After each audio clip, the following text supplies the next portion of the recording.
Guys, chapter material cost और हम material cost की चैप्टर में स्टोर मैनेजमेंट की 4 टेक्निक को कंप्लीट कर चुके हैं। First, various type of stock level, second EOQ, third ABC analysis और फोर्थ इन्वेंट्री टर्नओवर रेशियो। आज हम एक टॉपिक डिस्कस करने वाले, वो स्टोर मैनेजमेंट की टेक्निक नहीं है। आज हम जो टॉपिक डिस्कस करने वाले हैं वो है मटेरियल कॉस्ट। मटेरियल कॉस्ट कैसे कैलकुलेट करते हैं? बहुत इजी टॉपिक है, बहुत छोटा टॉपिक है। मटेरियल कॉस्ट को कैसे कैलकुलेट करते हैं इसको आज हम डिस्कस करेंगे और इसके जो क्वेश्चन है, नोट्स में जो क्वेश्चन है वो नेक्स्ट क्लास में सॉल्व करेंगे। मटेरियल कॉस्ट कैसे कैलकुलेट करते हैं, मतलब क्या करना है हमें, मटेरियल कॉस्ट की कैलकुलेशन में हमें क्या करना है। आप लोगों ने अकाउंट्स में पढ़ा होगा, रेवेन्यू, कैपिटल, ये कॉन्सेप्ट पढ़े होंगे आप लोगों ने। तो इसमें आप लोगों ने पढ़ा होगा, जैसे मान लो आप जयपुर में रहते हैं, आपकी फैक्ट्री है जयपुर में और आपने एक मशीन परचेज की मुंबई से। मुंबई से आपने एक मशीन परचेज की 2 लाख रुपए की और फिर उस मशीन को आप मुंबई से जयपुर लेकर आए। तो मुंबई से जयपुर लाने में टोटल 5,000 रुपए का आपका फ्रेट का खर्चा लगा। ये फ्रेट का खर्चा क्या करते हो आप? फ्रेट अकाउंट में डेबिट करते हो या फिर उसको मशीन की कॉस्ट में ही ऐड कर देते हो? श्योर है, हम उस 5,000 रुपए फ्रेट के एक्सपेंडिचर को मशीन की कॉस्ट में ही ऐड कर देते। उसके बाद उस मशीन को आपने अपनी फैक्ट्री में इंस्टॉल किया और इंस्टॉल करने में फिर से 2,000 रुपए खर्च हो गए। तो ये जो 2,000 रुपए खर्च हुए वो भी आप क्या करोगे? मशीन की कॉस्ट में ही ऐड कर दोगे।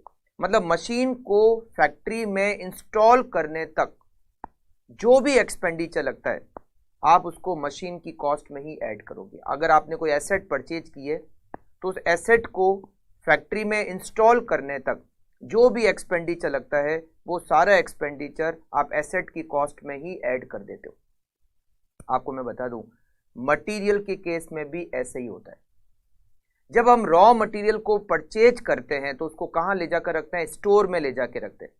तो स्टोर तक मटेरियल पहुंचे तब तक जितना भी खर्चा लगता है, जितना भी खर्चा, वो सब मटेरियल की कॉस्ट में ऐड होता है। स्टोर में मटेरियल पहुंचेगा, कहां से पहुंचेगा? सप्लायर से पहुंचेगा। तो सप्लायर से मटेरियल स्टोर तक पहुंचेगा, तब तक जितना भी एक्सपेंडिचर लगता है वो सब परचेज कॉस्ट में ऐड होता है, मतलब मटेरियल की कॉस्ट में ऐड होता है। अब कौन कौन से खर्चे लग सकते हैं, कौन कौन से एक्सपेंडिचर हम इनकर कर सकते हैं, मैं आपको पूरी डिटेल बताता हूं। पूरा डिटेल में आपको बताता हूं कि कौन कौन से खर्चे लग सकते हैं और हमें कौन कौन से खर्चे ऐड करने होते हैं, किसको ऐड नहीं करना है और कौन कौन से खर्चे हमें लेस करने हैं। कुछ लेस भी करने होते हैं, तो क्या लेस करने होते हैं, क्या ऐड करने होते हैं, मैं आपको पूरी डिटेल बताता हूं। हम पूरा डिटेल में समझते हैं इसको। सप्लायर, सप्लायर जिससे हमने मटेरियल परचेज किया। ट्रांजिट, ट्रांजिट मटेरियल सप्लायर से हमारी फैक्ट्री तक आएगा तो ट्रांजिट में रहेगा। और ये हो गई हमारी फैक्ट्री का स्टोर, फैक्ट्री स्टोर, जहां पर हम मटेरियल को परचेज करने के बाद में स्टोरेज करके रखेंगे, राइट। सप्लायर से ट्रांजिट, से ट्रांजिट से हमारी स्टोर में, ठीक है। सप्लायर क्या करता है? जिससे हमने मटेरियल परचेज किया है, जिससे हमने मटेरियल परचेज किया है वो बनाता है इनवॉइस। जैसे हम मटेरियल खरीदेंगे वो बिल बनाएगा ना, मतलब इनवॉइस बनाएगा। इनवॉइस कैसे बनती है? इनवॉइस कैसे बनती है? इनवॉइस में सबसे पहले तो लिखा जाता है इनवॉइस वैल्यू। क्या लिखी जाती है? Invoice value. इनवॉइस वैल्यू मैं आपको बता रहा हूं कि इनवॉइस कैसे बनती है। ध्यान रखना, ये भी आपको समझना पड़ेगा क्योंकि हमें बहुत बार इसकी कैलकुलेशन भी करनी होती है।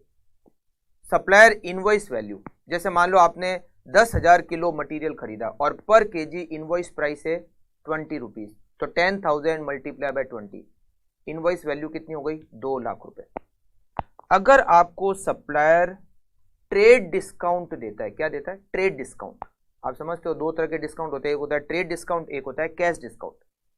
ट्रेड डिस्काउंट अगर आपको सप्लायर देता है तो वो बिल में से ही कम हो जाता है, ट्रेड डिस्काउंट। कैश डिस्काउंट कभी बिल में से कम नहीं होता है, वो तो हम अगर जल्दी पेमेंट करते हैं तो हमें कैश डिस्काउंट मिलता है, राइट। तो ट्रेड डिस्काउंट, अगर सप्लायर आपको ट्रेड डिस्काउंट देता है तो वो इनवॉइस वैल्यू में से माइनस हो जाएगा। उसके बाद इसमें ऐड होती है जीएसटी। जीएसटी 3 तरह की हो सकती है, सीजीएसटी मतलब सेंट्रल जीएसटी, फिर एसजीएसटी स्टेट जीएसटी, और आईजीएसटी इंटर स्टेट जीएसटी।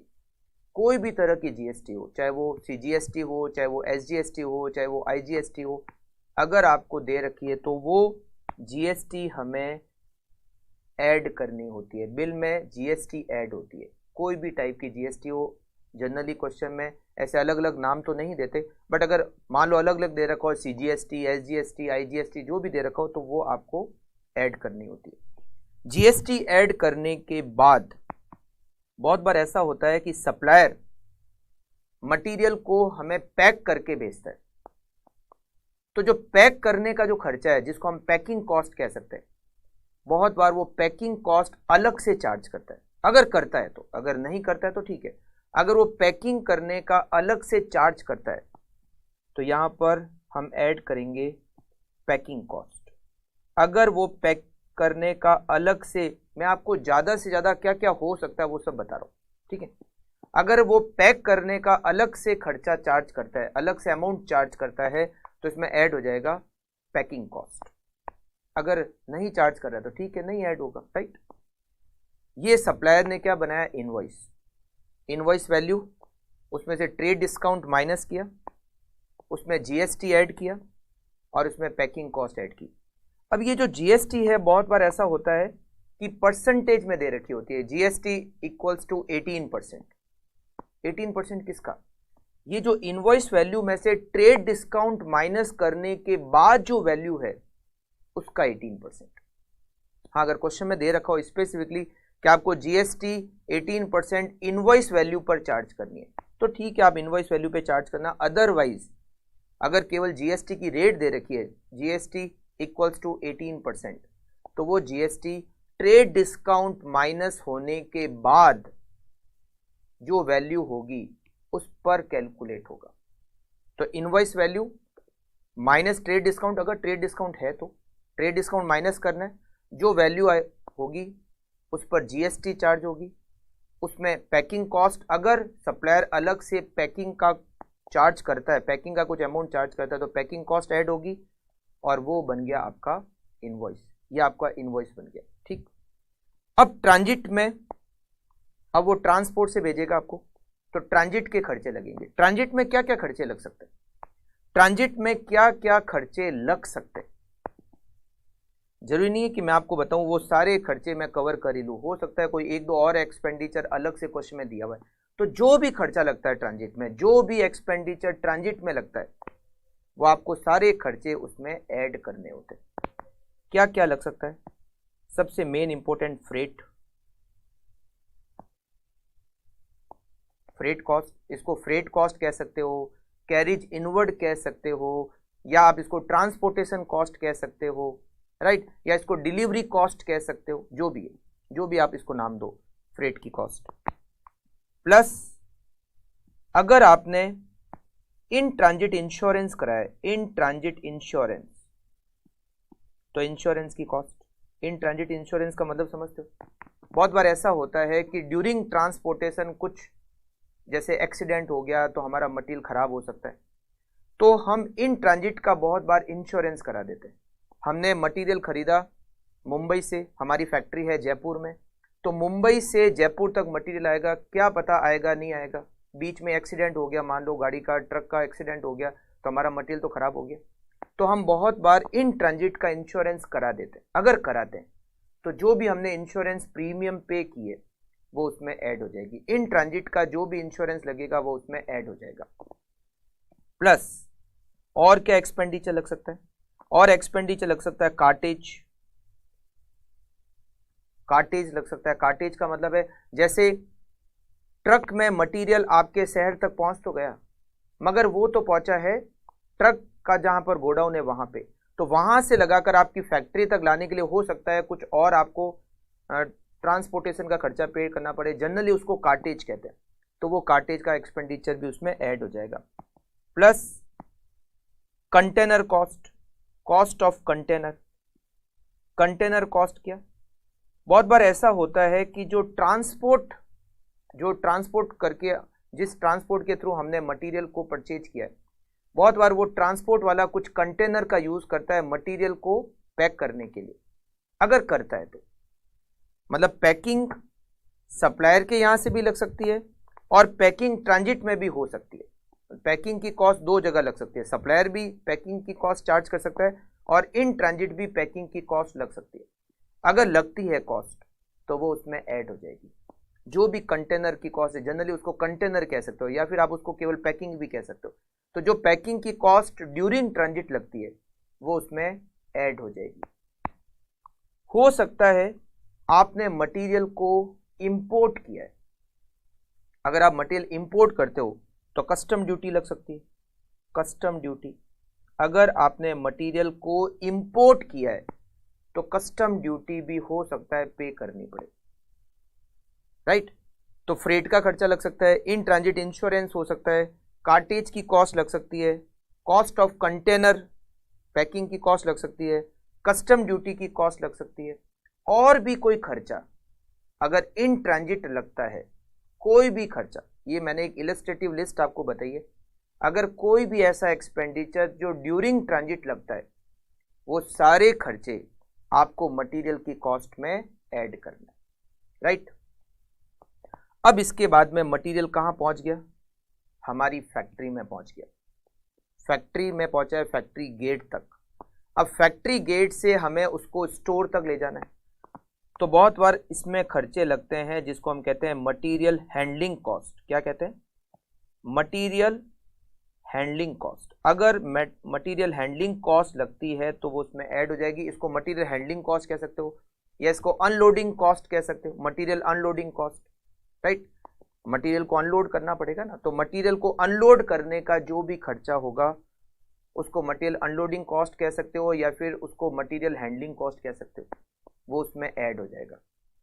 अब इसके बाद वो मटेरियल कहाँ पहुंच गया? इसके बाद वो मटेरियल पहुंच गया स्टोर में। मटेरियल स्टोर में पहुंचने के बाद फिर मटेरियल कॉस्ट में कुछ ऐड नहीं होता, फिर तो स्टोरेज के खर्चे चालू हो जाएंगे। तो स्टोरेज के खर्चे मटेरियल कॉस्ट में ऐड नहीं होते, स्टोरेज के खर्चे मटेरियल कॉस्ट में ऐड नहीं होते। स्टोर में मटेरियल एक बार पहुंच गया, खत्म, फिर मटेरियल कॉस्ट में मतलब परचेज कॉस्ट में कुछ ऐड नहीं होता है। आप समझ रहे हो, यहाँ मटेरियल कॉस्ट का मतलब है परचेज कॉस्ट, फिर परचेज कॉस्ट में कुछ भी ऐड नहीं होता है। एक बार स्टोर में मटेरियल पहुंचने के बाद में फिर उसमें कुछ और ऐड नहीं होता है, क्योंकि उसके बाद परचेज कॉस्ट में कुछ एडिशन नहीं होगा। फिर जो खर्चे लगेंगे वो स्टोरेज के खर्चे लगेंगे, वो स्टोरेज के खर्चे परचेज कॉस्ट में ऐड नहीं होते, राइट। तो बहुत ईजी है, सप्लायर बिल बना, इन ट्रांजिट के खर्चे लगे और हमारे यहाँ अनलोडिंग की कॉस्ट लगी और वो मटेरियल पहुंच गया स्टोर में। ये सब हमें इस तरीके से ऐड करना होता है, मगर ऐसा नहीं है कि केवल ऐड ही होता है, कुछ लेस भी होता है। अब लेस क्या होता है? ये सारे एडजस्ट करने के बाद यहां तक मतलब मटेरियल हैंडलिंग कॉस्ट, पहले आपने बिल वाला अमाउंट लिया, उसमें जो जो खर्चे लगे वो सब आपने ऐड किए, फिर मटेरियल हैंडलिंग कॉस्ट यहां तक किया, उसके बाद इसमें से कुछ लेस भी होता है। पहला माइनस क्या होता है? GST credit. जीएसटी की क्रेडिट मिलती। अब आप कहोगे सर ये जीएसटी की क्रेडिट क्या होती है? बहुत बार टैक्स जो होता है ना जीएसटी, वो बार बार अलग अलग टाइम पे एक ही मटेरियल पे 2-3 बार टैक्स चार्ज हो जाता है, तो उसको रोकने के लिए गवर्नमेंट जीएसटी क्रेडिट देती है। अब ये जीएसटी क्रेडिट क्या होती है इसको हम डिटेल में यहाँ नहीं समझने वाले। ये जब आप अपना सब्जेक्ट पढ़ोगे टैक्स जिसमें जीएसटी पढ़ोगे तो आपको अपने आप समझ में आ जाएगा कि ये जीएसटी क्रेडिट होती क्या। यहाँ डिस्कस करने का मतलब नहीं, क्योंकि यहाँ डिस्कस करेंगे तो बहुत लंबा पॉइंट हो जाएगा जीएसटी क्रेडिट इसके लिए पूरा 1 घंटा हमें लग जाएगा कि जीएसटी क्रेडिट क्या होती है, जिसका यहाँ कोई यूज नहीं है, इसलिए मैं जीएसटी क्रेडिट को यहाँ नहीं बता रहा हूँ। आप टैक्स सब्जेक्ट में पढ़ लोगे कि जीएसटी क्रेडिट होती क्या है, वहाँ आपको अपने आप समझ में आ जाएगा कि व्हाट इज जीएसटी क्रेडिट। बस यहाँ पर तो हमें ये मतलब है कि ये जो जीएसटी लगती है बिल में, सप्लायर जो जीएसटी यहाँ बिल में चार्ज करता है, उतनी की उतनी क्रेडिट हमें वापस मिल जाती है। जीएसटी क्रेडिट मतलब जो यहाँ पर सप्लायर ने बिल में जितनी जीएसटी जोड़ी थी वो पूरी की पूरी जीएसटी आपको यहाँ पर माइनस करनी है, चाहे वो सीजीएसटी हो, चाहे वो एसजीएसटी हो, चाहे वो आईजीएसटी हो, किसी भी टाइप की जीएसटी हो। अगर वो जीएसटी बिल में सप्लायर ने ऐड की है तो उसकी वापस हमें क्या मिल जाती है, क्रेडिट मिल जाती है। क्रेडिट कब मिलती है और कब नहीं मिलती है? क्रेडिट अगर नहीं मिलती है तो क्वेश्चन में दे रखा होगा, क्वेश्चन में दे रखा होगा कि GST credit is not available. अगर ऐसा क्वेश्चन कहता है कि GST credit is not available तो हमें जीएसटी क्रेडिट नहीं मिलेगी, मतलब आपको माइनस नहीं करना है। बट अगर क्वेश्चन ने कुछ नहीं कह रखा हो तो हमें यह एज्यूम करना है कि हमें जीएसटी क्रेडिट मिलेगी। मतलब जो भी बिल में जीएसटी ऐड हो रखी है, आप उस पूरी जीएसटी के अमाउंट को यहां सबसे लास्ट में जाके माइनस करोगे। अगर बिल में जीएसटी का 10,000 अमाउंट ऐड कर रखा है तो आप लास्ट में जाके जीएसटी क्रेडिट माइनस कर दोगे 10,000 रुपए। समझा? अगर क्वेश्चन में स्पेसिफिकली कह रखा है कि GST credit is not available तो ही जीएसटी क्रेडिट आपको माइनस नहीं करनी है, अदरवाइज आपको जीएसटी क्रेडिट माइनस करनी ही करनी है।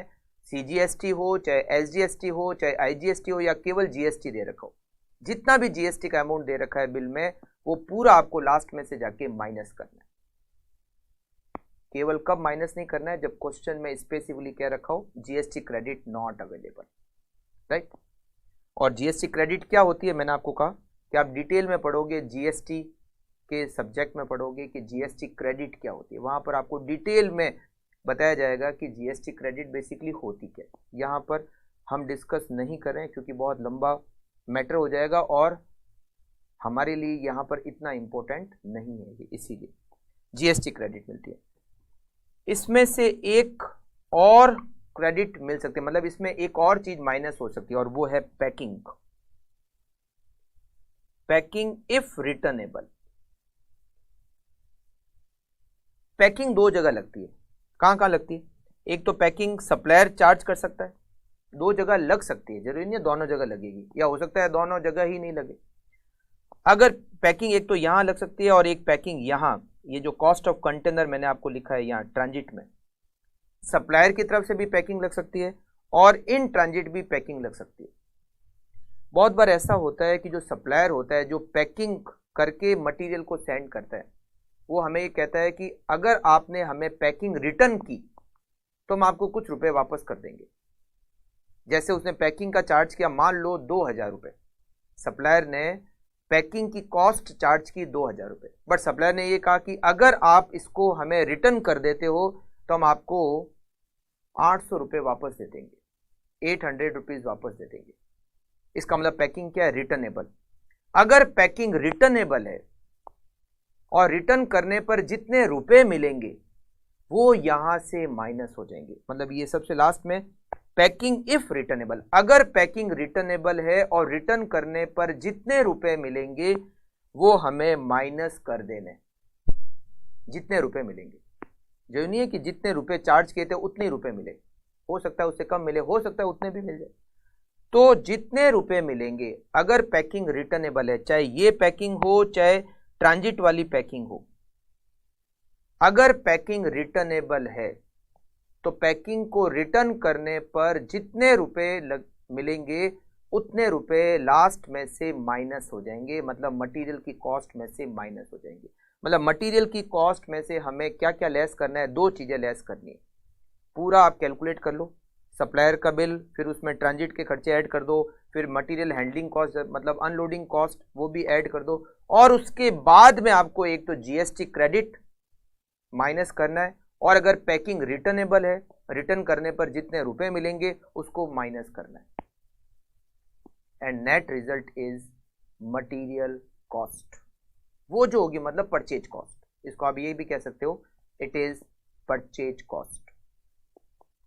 अच्छा, एक दो और इसमें पॉइंट आ सकते हैं, जैसे बहुत बार हम जब मटेरियल परचेज करते हैं तो बहुत बार बीच में ब्रोकर होते हैं। जैसे मान लो आपने कोई लैंड परचेज की, सपोज आपने एक लैंड परचेज की 5 लाख रुपए की, और लैंड आपने परचेज की किसी ब्रोकर के थ्रू, ब्रोकर ने 5,000 रुपए ब्रोकरेज चार्ज की, तो ये जो 5,000 रुपए ब्रोकरेज चार्ज की, इसका क्या करते हो, श्योर है आप उसको लैंड की कॉस्ट में ऐड कर देते हो कि 5 लाख रुपए की लैंड और 5,000 रुपए ब्रोकर को ब्रोकरेज पे की, it means land cost is 5,05,000, right. Same इसी तरीके से अगर आप रॉ मटेरियल परचेज करते हो और बीच में कोई ब्रोकर है और आप उस ब्रोकर को ब्रोकरेज पे करते हो, तो वो ब्रोकरेज भी लास्ट में जाके ऐड हो जाएगी, ब्रोकरेज अगर है तो, अगर ब्रोकरेज है तो आपको ब्रोकरेज ऐड करनी है। जो भी ब्रोकरेज आप ब्रोकर को पे करते हो फॉर परचेज ऑफ मटेरियल, आप उसको ऐड करते हो। इसमें से एक चीज लेस होती है और वो है परचेज डिस्काउंट। परचेज डिस्काउंट, ये परचेज डिस्काउंट मतलब क्या हो गया, बहुत बार कुछ सप्लायर कहते हैं कि आप अगर 1 साल में हमसे इतना मटेरियल खरीदोगे तो हम आपको 1 साल बाद इतना डिस्काउंट देंगे।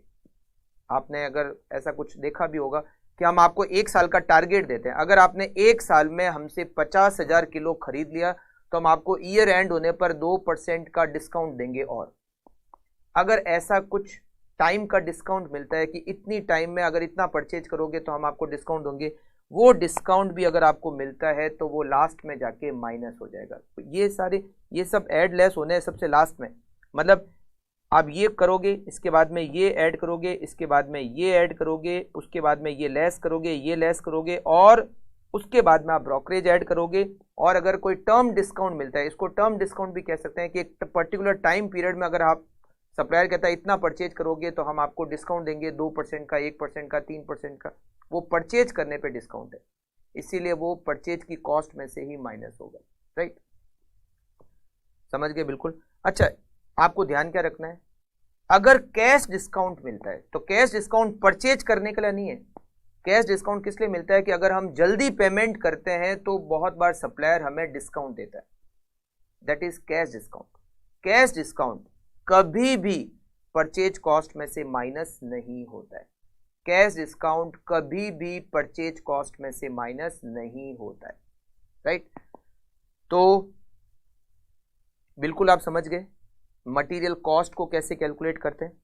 पहले तो सप्लायर का इनवॉइस आप समझ गए कैसे होता है, फिर ट्रांजिट के जो भी खर्चे हैं वो भी आप समझ गए। इन ट्रांजिट मैंने एक इलस्ट्रेटिव लिस्ट ली, हो सकता है कोई 1-2 और एक्सपेंडिचर दे रखे हो, तो जो भी खर्चा लगता है ड्यूरिंग ट्रांजिट आप उन सारे एक्सपेंडिचर को ऐड करोगे।